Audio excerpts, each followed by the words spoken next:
Hello, and welcome to my winter workspace.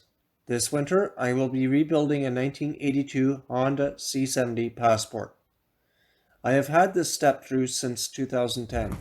It has already seen a rebuild and modification cycle that I wasn't entirely happy with the results of. Since then, I have been collecting parts in the past number of years in order to correct that which I am dissatisfied with.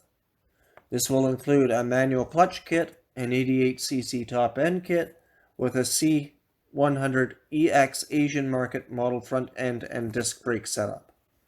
Ideally, this will involve no permanent mods or changes to the step-through.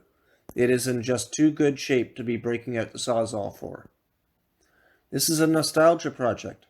My first taste of and access to the greater freedom under own power was on a 1960s version of this. In the coming months, I will be video documenting my progress on the rebuild. Stay tuned.